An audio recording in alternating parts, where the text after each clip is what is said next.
wanted is not going to happen because of the American people. And there's a lesson in that for all of us. The reason the National Rifle Association has had the influence it has is not because we raise as much money. We don't have anybody that's ever offered us $1 billion. It's not because we have all this power that our critics claim we have. It's because we share the values of most Americans. Most Americans care about the Constitution. Most Americans understand the importance of the Bill of Rights. This week, and we've been arguing with the Congress, the one piece of legislation or part of their package that's the most dangerous is what they call universal background checks, because that sounds so reasonable. Sounds like a good idea. You know, under the bill that Chuck Schumer has in this package, let me give you an example of what would be a crime. Not just the purchase of a firearm, but what they call the transfer of a firearm. My daughter is in the Army Reserve. She served 2 tours in Iraq and 1 in Afghanistan. She owns 1 gun.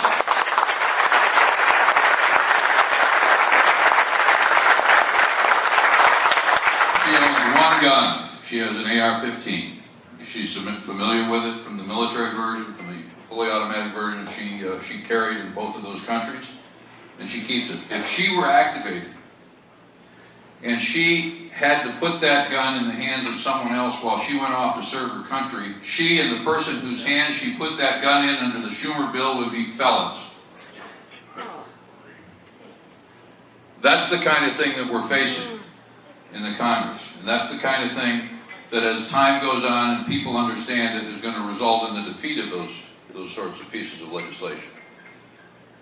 But the lesson is that if we stand up, if we understand what the threats we face are, and this doesn't just go in terms of Second Amendment rights, it goes across the spectrum. You know, here in this room we're Republicans. Did you become Republicans because you wanted a job? Did you become Republicans? Somebody said a few months ago that the only reason for the existence of a political party is to acquire and exercise power. Did you become Republicans because you wanted to acquire and exercise power? No. You became Republicans, you got active in politics for the same reason most people do. Because you care about the country. You care about the values. You care about what's been passed down to us. And you want to preserve those values for the future. That's why we're here. Not because we're Republicans or Democrats or Libertarians or whatever, but because we care. And a party that cares, and a party that runs and talks about its issues, its beliefs, and its traditions, and its values is a party that can succeed. And that's the lesson of the history of the National Rifle Association. We, Republicans, Democrats, Independents, and all the people that make up the NRA have one thing in common. We care about the Constitution, we care about our rights, and we have said from the beginning that we will not compromise on those questions. And that's something that resonates with the public and with lawmakers. And that's something that in the final analysis makes all the difference. And there's a lesson there not just for us, there's a lesson for the Republican Party and for others that are involved in politics. All I can say about the president, I don't want to say too much, is that one of the things that's amazed me is the 10 years that he's had in terms of the values that we all hold as Americans. It's not just the arrogance of ignoring Congress and trying to reinterpret the Constitution for his own ends, something that I didn't know was one of the things the president gets to do. But it's the disdain that he has for Americans not in his own circle. You remember back in 2008 his comment about those who were bitterly clinging to their guns and their Bibles. And just last week he said, you know, if my wife lived in Iowa, I could understand why she might need a gun. What was that all about? He doesn't think that anybody outside Washington and Chicago really count. And one of the things he's learning during this debate is that Washington and Chicago are not the center of the universe.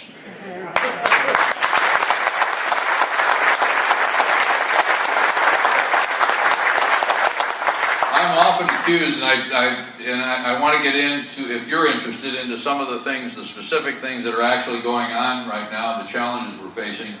But I said at the beginning I was going to take questions because otherwise I'd continue to talk about things that I wanted to talk about rather than things that you wanted to talk with me about. So what I'd like to do now really is take your questions about what's going on in Washington, what we're doing, what's going on in the states, how we can work together, and what lessons there might be in it for others. So there we go. Okay, my question is in regards to states' rights.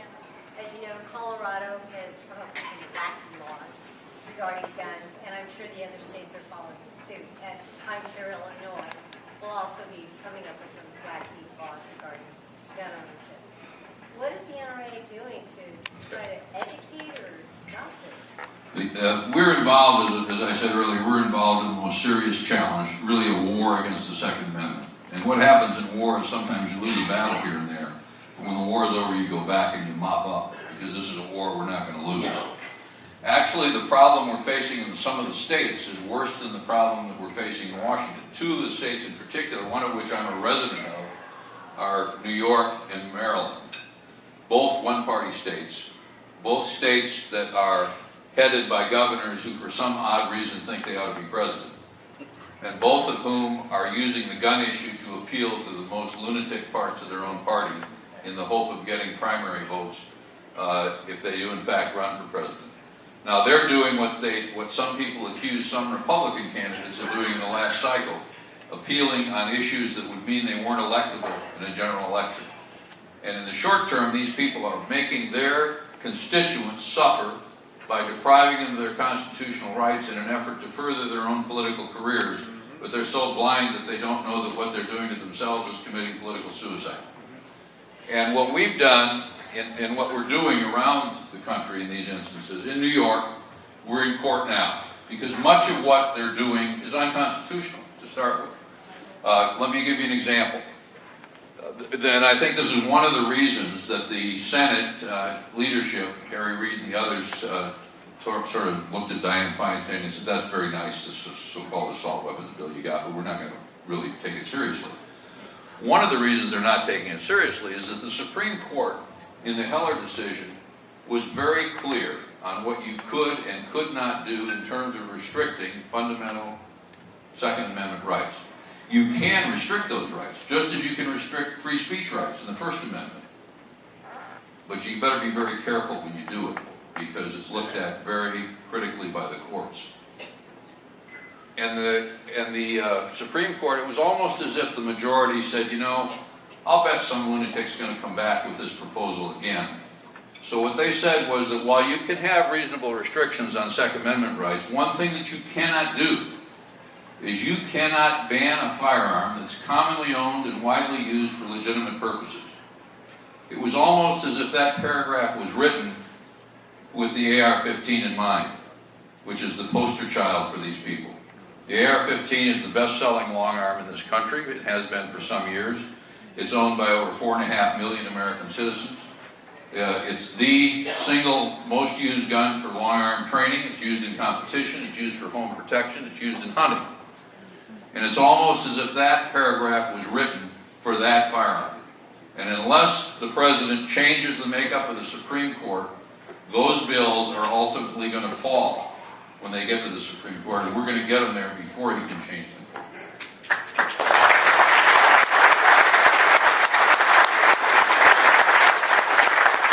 In Colorado, do you know that in Colorado there are more registered Republicans and independents than there are Democrats? And yet 4 guys, billionaires, put up, I think it was $115 million over the last 4 years to take over Colorado, and did. I was out there. I met with the governor. I met with the leaders of both houses as this stuff was rolling through the legislature. And the Speaker of the Assembly, when I met with him, informed me, first of all, that he was their first gay speaker. And I thought, well, what's that got to do with anything? Yeah. But then he said, there's something else you ought to know. Before I came out here and ran for office, I was legislative director for Senator Schumer. My reaction was, well, where do we go from here? They voted that stuff through. And they, including him, are now facing recall elections. And we're going to be involved in it.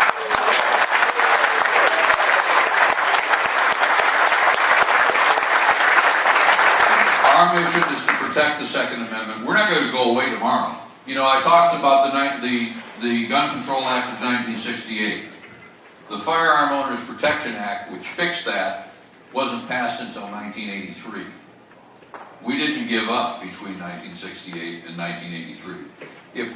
For those of us who, except for some of the young kids here, those of us who were around then on any side of this issue, if in 1968 you had said that we would enjoy the Second Amendment rights today that we do in fact enjoy, if you had said, do you know that by 2013 that there are going to be concealed carry laws in 49 states? Do you know that all these things are going to happen? Everybody would have said, that's ridiculous. That's not going to happen.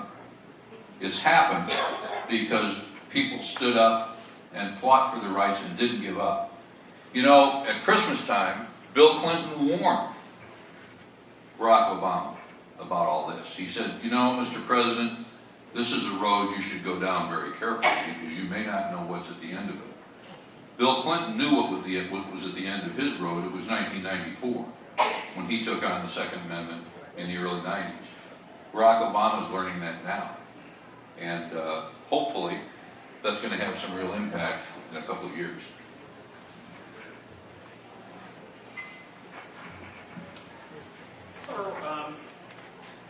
We have seen that probably the Second Amendment is probably going to be pretty well defended.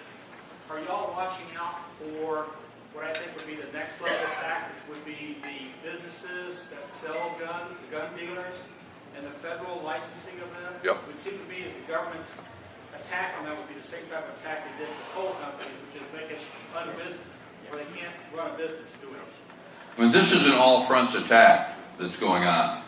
And, you know, one thing that happens when you have a president and you have this huge bureaucratic operation that is the United States government, the president wants to do X. Bureaucrats know what he wants to do, and they think of inventive ways to do it.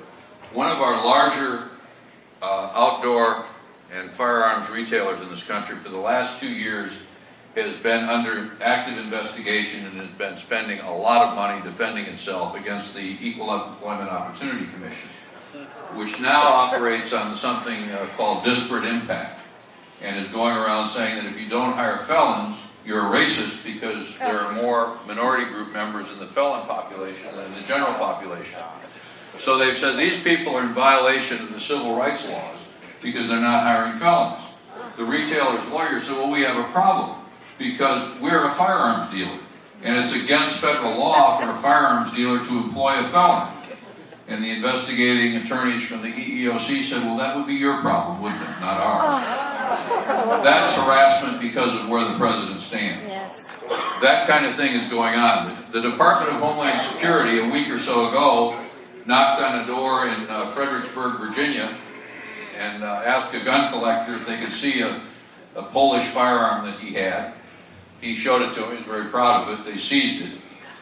They said it had been stolen from the Polish government during World War II. He said it was a trophy that was taken in Germany from a German soldier. These weapons went to the Germans after they overran Poland, and he had papers on it. And they took the position that the Department of Homeland Security has jurisdiction over any weapon brought into this country at any time. We've been getting calls from collectors all over the country because what they're trying to do is assert jurisdiction over anything that was captured in any war. They said it was stolen from the home government. The weapons that were brought back that were taken from the Nazis are really weapons that should be returned to the Germans because they were taken from them and stolen by our people. These are bureaucrats who are trying to please the boss. And one of the things, you know, when the Heller decision, which affected specifically the District of Columbia and said you had a right to have a firearm in your home for self-defense purposes, the district government said, this goes to your question, said, okay, we recognize that, the Supreme Court has spoken, but you have to buy it here. No gun dealer in the district. Now, after the district was forced to write a check to us for $1 million for legal fees, the city council said, maybe we better do something because we don't want to write all these checks all the time. So they went back. But if there were no gun dealers, there'd be no guns. You know, when the NICS system, the instant check system, was set up in the 90s, we supported it. And then at one point during the Clinton administration, they starved it for money because the law said if you went to a firearms